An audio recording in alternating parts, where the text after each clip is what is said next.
All right, ladies and gentlemen, you are locked on Falcons. I'm your host, Aaron Freeman, and today we are talking all about why special teams matters, how special teams is going to influence various roster battles as we head into training camp, and why Falcons' new punter Bradley Pinion fixes the one flaw of the great Younghoe Koo. You are Locked On Falcons, your daily Atlanta Falcons podcast. Part of the Locked On Podcast Network, your team every day.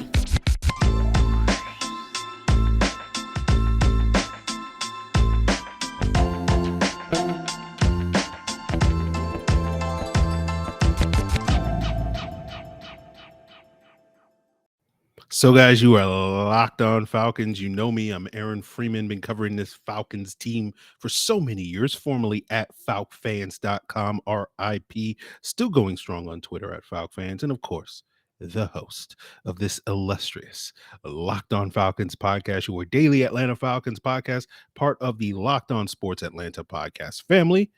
And today's episode of Locked On Falcons is brought to you by BetOnline. BetOnline has you covered this season with more props, odds, and lines than ever before. BetOnline, where the game starts.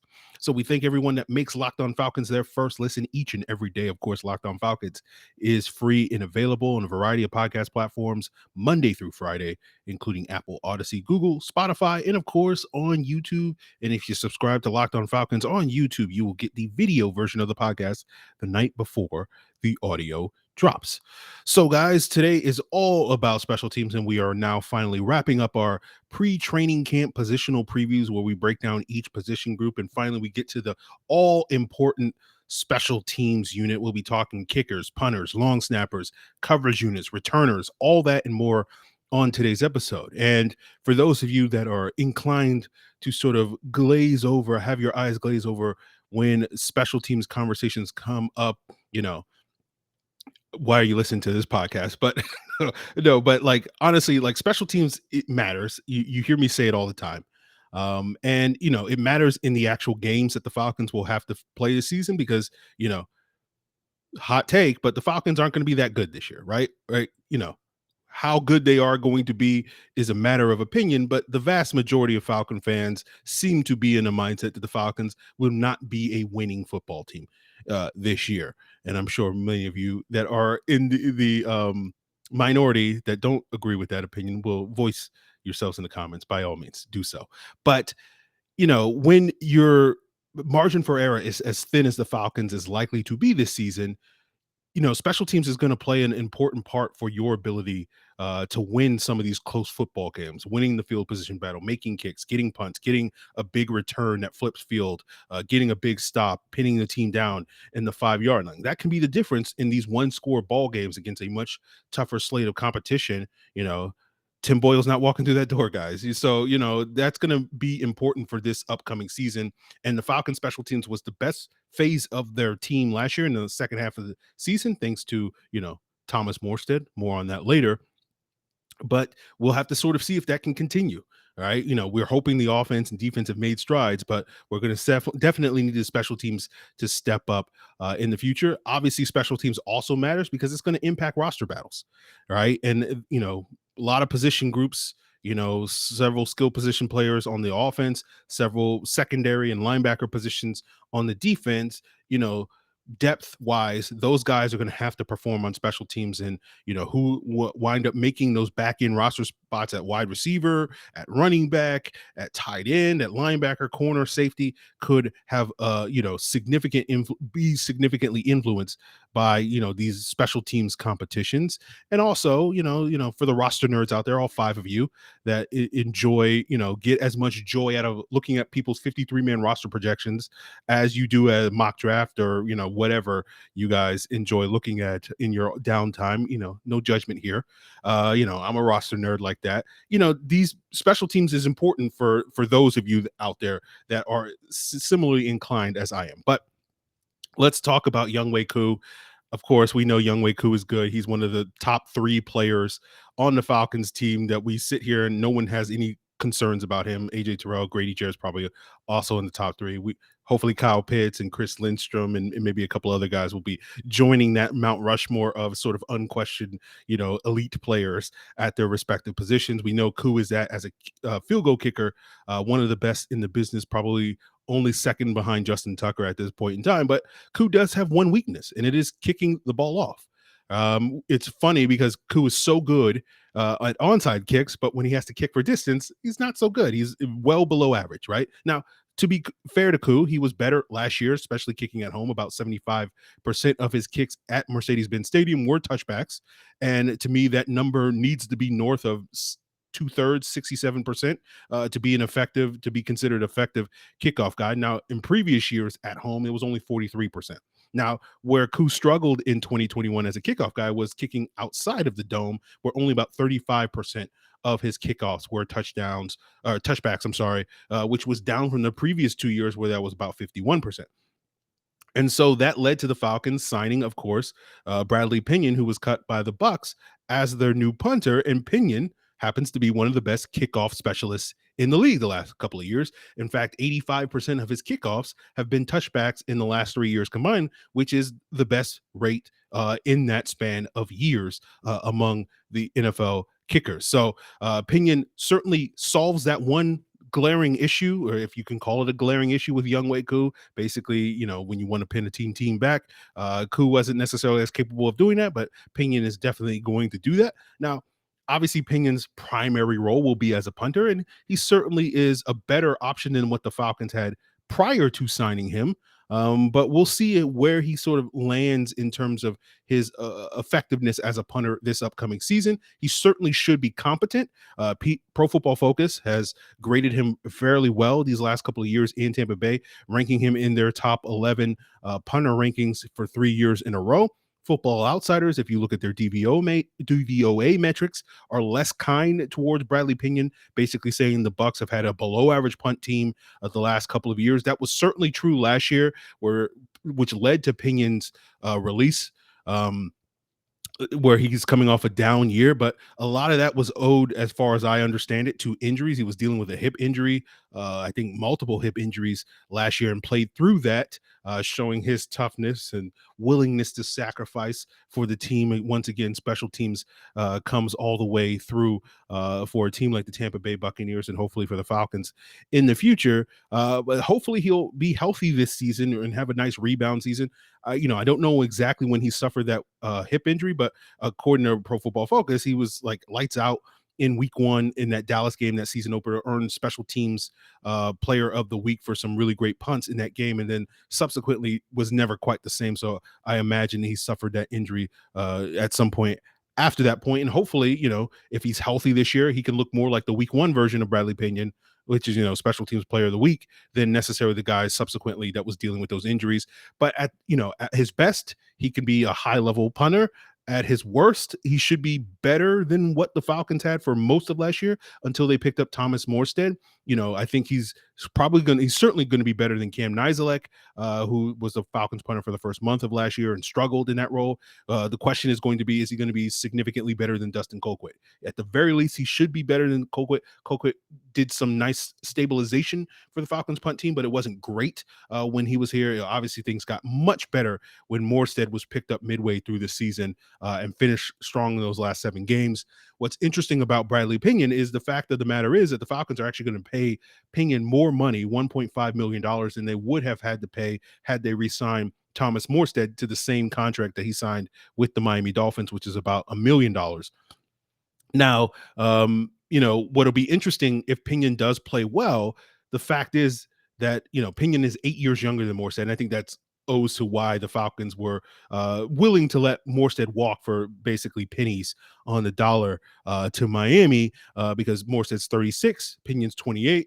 And if Pinion plays well, obviously we've talked about this with a number of positions. The Falcons have some cap space next year and will be potentially able to, pay a punter on a multi-year contract, a modest amount. They're probably not going to go overboard or anything like that. But because Pinion and Koo are roughly the same age, theoretically, you could imagine a scenario where these two guys are sort of co-running mates long term here in Atlanta because they kind of perfectly balance each other. Koo's the great field goal kicker, Pinion's the great kickoff artist. If Pinion can also be an effective to good punter, then he certainly has a long-term future here in Atlanta due to his ability to sort of fill that one glaring weakness of Younghoe Koo. So certainly potential bright future for the Falcons kicker and punter situation. We'll just sort of have to see if Pinion can fill the shoes of the great Thomas Morstead, longtime Falcon, who spent the last 12 years dominating here in Atlanta. And if you don't understand that reference, it's understandable. Only like 5 people get that joke, but I appreciate the 5 of you that get that joke. So we'll leave that my weird sense of humor aside, and we'll move the conversation on talking about the return battle as well as who's going to be snapping Pinion and Koo the ball in these situations where the Falcons will have another fresh face replacing longtime stalwart Falcon Josh Harris as the long snapper, and we'll see if the Highlander Liam McCullough will be able to fill those shoes as we continue today's Locked On Falcons, guys. But before we get there, I got to tell you about the number one source for all your sports betting needs and info. Whether you're looking for the latest odds, contests, or player props, betonline.net has it all. Of course, this time of year, you can bet on the Tour de France, Major League Baseball. You got the British Open coming up, UFC, boxing, esports, Vegas casino games. And guys, we're only 7 weeks away from actual real regular season NFL football. And whether you want to bet on the Falcons win total, 4.5 win total over under, and I'm sure after today's episode talking about special teams, you'll feel a lot better about this team moving forward. So you might take the over. They also have week 1 lines already up at BetOnline. The Saints currently are 5-point favorites over the Falcons, in terms of road favorites. And if you feel some type of way about that matchup, or maybe you want to bet on the Bills opening night matchup where they're 1-point favorites in that game, all you got to do is go to the website, take advantage of the trends in action. Bet online, where the game starts. So let's talk about the Falcons long snapper position, where they have the Highlander Liam McCullough. There's going to be no competition for McCullough this summer. Initially, the Falcons were planning on having a competition with Bo Brinkley, the longtime veteran long snapper for the Titans for many years, being pushed by McCullough, but then Brinkley suffered a season-ending injury, undisclosed. Of course, Arthur Smith is very tepid with giving out injury information, much to the chagrin of D. Orlando Ledbetter. So we'll probably never find out what exactly, sideline Brinkley for the season, but that gives McCullough, basically it's his job to lose now, and we'll see if he can handle those opportunities. Basically, if you're a long snapper, you have to be perfect, right? If he botches a snap, maybe he can get away with one in practice or whatever, but if we get to the preseason and he's snapping high, snapping too low or whatever, the Falcons will certainly move on. That's one position where you do have to bat 1,000 if you are a long snapper. And we had a conversation with Tyler Rowland of Locked On Titans talking about Bo Brinkley, which led to his dismissal in Tennessee. Maybe I'll link to that up on the card above so that you can get a reminder of that. But if assuming McCullough handles his opportunity, should be fine at the Falcons long snapper position. But there is, the possibility that if McCullough does not necessarily impress the Falcons this summer, the Falcons will bring in more help. And there's another team out there that has a long snapper competition that I do think you guys should sort of keep your eye on in the event that McCullough does not necessarily live up to those expectations. And that's from the defending AFC champions, the Cincinnati Bengals, because they have a competition between longtime fixture Clark Harris and undrafted rookie out of Pitt, Cal Adamitis. And what's notable about Adamitis was that the Falcons showed a lot of interest in him pre-draft. The Bengals did also too. Adamitis wind up going to Cincinnati. All indications based off of various people's 53-man roster projections seems to indicate that they expect Harris to win that competition. But if the Falcons like what they see from Adamitis from afar, or in the upset that Adamitis unseats Clark Harris and the Falcons are looking for alternative options, pay attention to that Cincinnati situation. But in all likelihood, and we're all hoping that the Highlander, Liam McCullough, takes care of business, and we won't have to necessarily talk about long snapper for another 10 years. That's basically what Josh Harris was back in 2012. We went 10 years without having to think about that position. So hopefully Liam McCullough will allow us a decade of sort of peace of mind. So we'll see if he can start that this summer. Let's talk about the return battle, which is not really a battle, right? It's not as if Avery Williams is really going to get pushed for his starting position, at least in my humble opinion. I would be very shocked if Avery Williams is not out there returning kicks and punts come week one, unless there's an injury or whatever the case may be. But that's really what the battle comes down to. You will probably not see Avery Williams returning very many kicks or punts throughout the preseason, and instead the Falcons will give other players those opportunities, and it makes total sense for them to do that because you want to have an option, an emergency option, that sort of break glass in case of emergency option in the event that we get to the regular season. Avery Williams, tweaks an ankle or breaks a finger and has to exit a game or whatever the case may be. You want to have somebody out there that you can put out there. Again, going back to the earlier point about how important special teams and getting a big return, in the fourth quarter, getting 15 yards on a return may be the thing that helps, spark the offense to go down the field and get the game winning or game tying score or whatever the case may be. And you don't want to be in a situation like the Falcons used to be in, 10, 15 years ago, when they would have an injury at their punt returner and they would put Brian Finneran out there and he would just fair catch the ball, which is fine if you don't have better options, but you want to have a better option. And so we'll probably see Jared Bernhardt, Damiere Byrd, Brian Edwards, Olamide Zaccheaus. Those are some of the guys that were getting some of those return reps in mini camps and OTAs. My guess is Byrd and OZ will probably wind up being that emergency option because they'll have roles on offense and whatever the case may be. They have a little bit of experience returning punts and kicks in the NFL, although not extensive or anything like that, but enough that you could feel reasonably comfortable that they could get the job done. But Bernhardt's a guy that certainly is worth paying attention to as he makes a bid for the roster. Because again, Byrd, OZ, and Edwards, I won't sit here and say they're locks to make the team, but like 95% or higher chance for all three of those guys being on the roster, barring injury. Bernhardt's not that case, but we talked about Bernhardt with the wide receiver position, sort of channeling Julian Edelman as this sort of quarterback convert in college. And Edelman was a very effective punt returner for the Patriots for many years early in his career. So we'll see if Jared Bernhardt can sort of, follow in those footsteps and maybe make a bid. If he can show those return skills, that will certainly help his chances of possibly making not only the practice squad, but also maybe being that sixth wide receiver that the Falcons sort of stash on the roster because they have, expectations for him to develop in the future. They don't want to let basically the next Julian Edelman or the next Chris Hogan get away. So now we'll sort of dive into the rest of the special teams battles, and we'll talk mostly about the punt coverage team as the Falcons are looking to reshape their punt coverage, having lost a number of players in prominent roles from a year ago. And that's going to have some significant influence on some of these other roster battles, wide receiver, like with, the whole Jared Bernhardt situation, linebacker, etc. And we'll get into all of that as we continue today's episode. But before we get there, guys, I do want to tell you about the daily podcast covering your beloved Atlanta Braves in their bid to make a run at the pennant.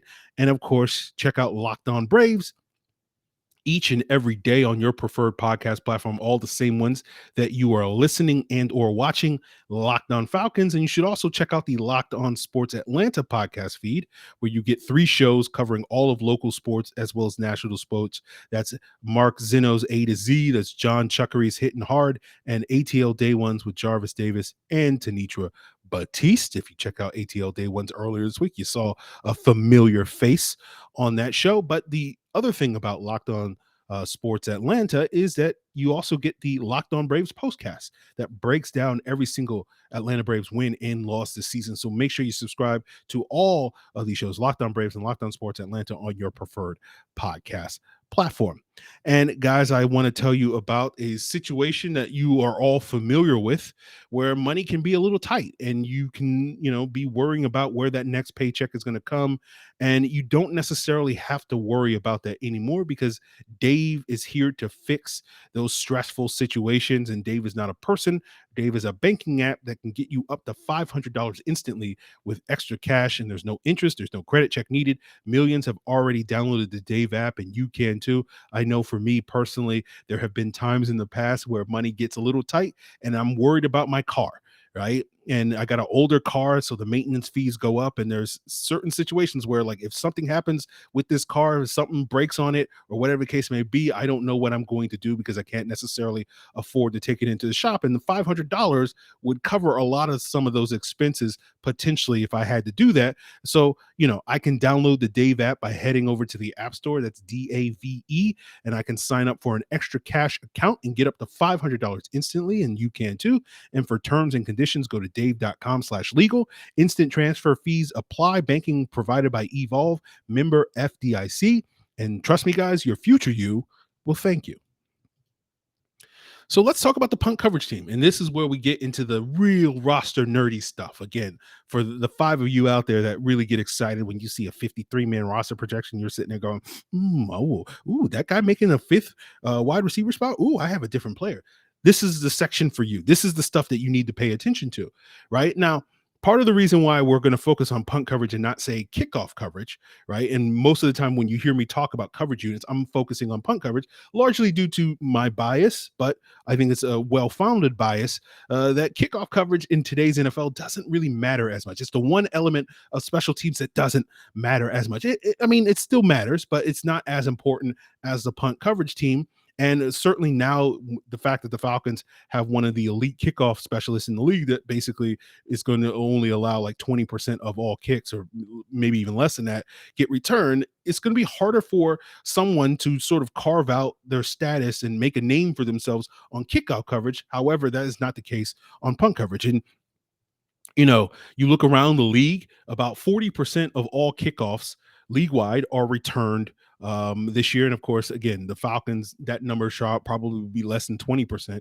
But when you compare that to punts, about 60% of punts are actually returned in a given situation. And that number would actually be higher if there were not fair catches. And if we imagine fair catches are caused by, both the punter and the coverage unit, about 26% of all punts result in a fair catch. And so in reality, if not for the coverage units, let's say, let's assume that 26%, you split that in half. So about 13%, you would get about 70 to 75% of punts returned. And so that is really where, if you're a coverage specialist on special teams, you can make your name as a punt coverage guy, because even in fair catch situations, you need to get down the field and cover those punts or whatever the case may be. And so when you're looking at the punt coverage team, obviously you have the punter, you have the long snapper, you have one personal protector, you have two gunners, and then you have whatever the difference is, six guys on the line of scrimmage. And so there's three main categories of cover guys: the gunners, the personal protector, and the guys on the line of scrimmage. Now,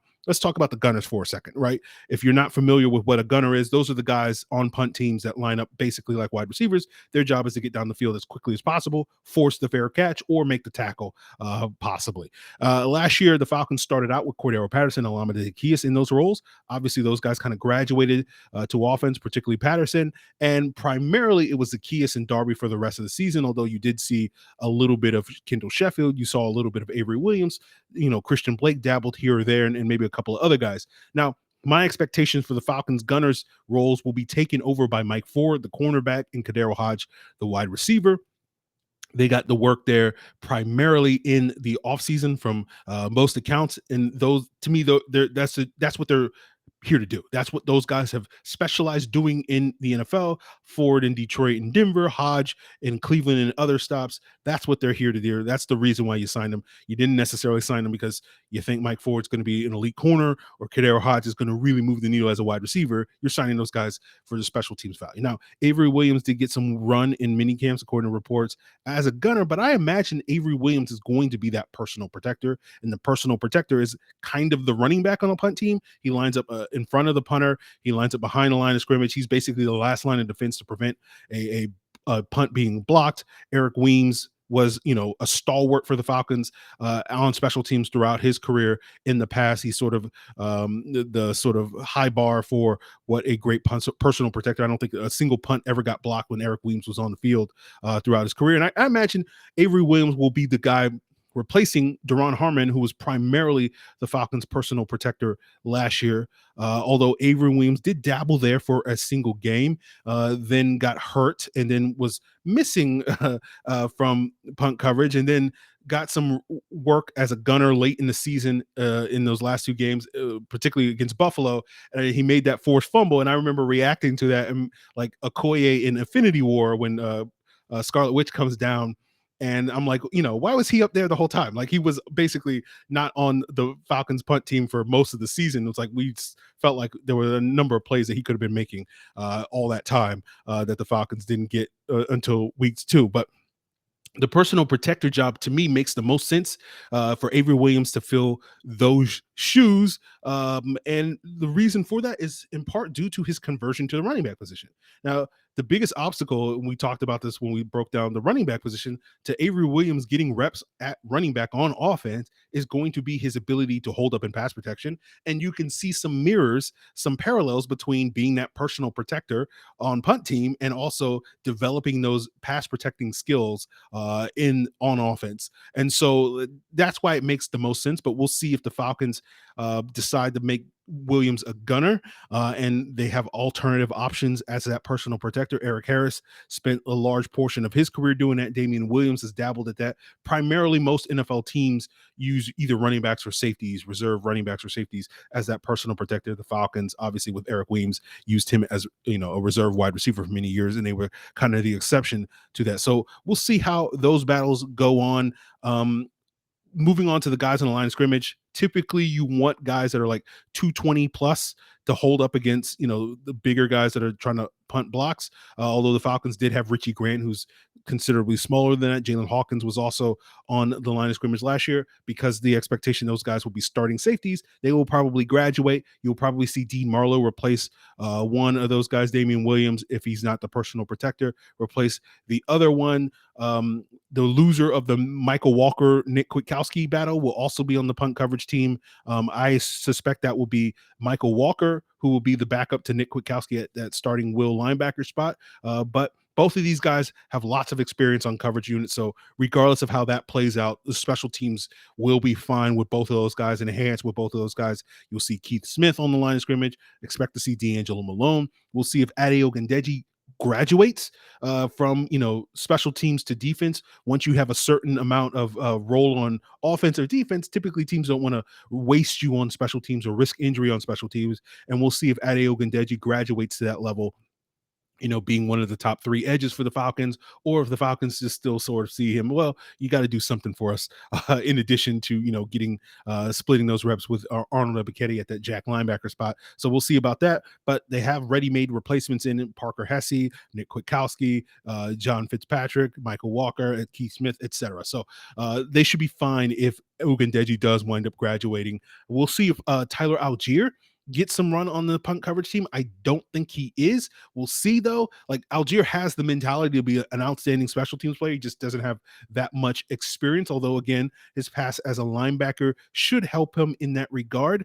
I think that battle for that RB3 with, if you assume Patterson's RB1 and Algier's RB2, I do think that's where Damian Williams really figures into that. This is why I think Damian Williams has a much higher probability of making the roster as that RB3 over, say, a Quadri Olison. Even though Quadri Olison was a good special teams player in college, he just hasn't really gotten many opportunities in the pros. In fact, if you look at his kickoff and punt coverage snaps, he's only had 57 career snaps on coverage. You compare that with Damian Williams, who has 678. So you have 11 times or whatever, 12 times as many snaps for Damian Williams. And that's one of the reasons, in addition to Damian Williams being a superior pass protector, why I think Damian Williams is a relatively safe bet to be the RB3 for the Falcons this year. But, these are some of the various battles. How certain battles on offense and defense play out will affect special teams, how certain battles on special teams will affect offense and defense, and how teams carry a number of guys. And, this is why the wide receiver position, we talked about this. This is why I don't think Auden Tate is as likely to make the roster as a lot of people think. He just does not have that much experience on special teams, and I doubt that changes this summer. He did dabble on kickoff coverage as a rookie in Cincinnati, but in the year since has not really gotten those opportunities. And obviously, again, Kadero Hodge has that experience. Frank Darby has that experience. Zacchaeus has that experience. Damiere Byrd has a little bit of experience, certainly more than Auden Tate. And that's why I sit here and I think Auden Tate is firmly on the roster bubble, probably on the outside looking in. As I explained in the wide receiver breakdown, the Falcons already have X wide receivers in Brian Edwards and Drake London that don't play special teams. You can also kind of throw Kyle Pitts into that bucket. Why do you need a third or fourth guy, depending on how you count it, Kyle Pitts? But why do you need a third or fourth X wide receiver that doesn't play particularly on special teams? And that's why I think Auden Tate is on the bubble. But we'll see if that projection is wrong. But when we come late August and we're talking cap cut or roster cuts and final cuts and all these various things, some of these things will be a lot clearer for those of you that are looking for the 5 of you that are roster nerds.